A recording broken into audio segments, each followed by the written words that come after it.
when you have a car that absolutely spanks everybody else, you can put someone like Bottas, who is unspectacular but generally reliable in that car, and know that you've got someone who's just there to be your wingman. But if you're now fighting with teams who have got more equal machinery, you need someone who can bring quality. I still don't think I realise that that's potentially an argument against what I said earlier about them not putting Russell in. I think they want to try and strike a good balance between somebody who is hungry and wants to succeed, but maybe isn't quite as spectacular as someone like Russell, because he's shown and is very highly regarded in the paddock. So I can't see them putting Russell and Hamilton in that seat together. I think that's something they want to avoid.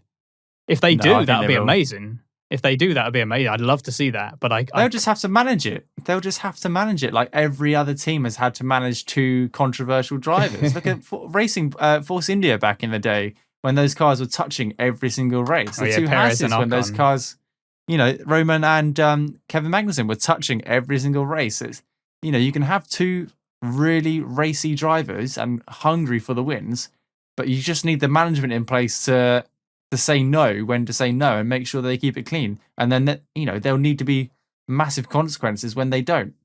So it is possible. If they can do it and they have those two drivers, I'll love it. I'd love to see that.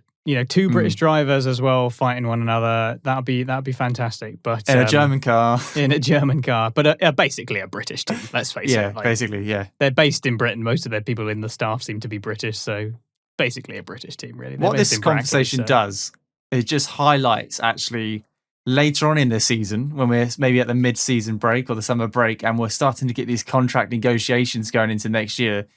This season's got a long way to go and we've got some exciting news coming because there's a lot of empty spaces next year, completely different regulations, and it's all brand new. It's like starting Formula One all over again. It's like a new generation. It's going to be great.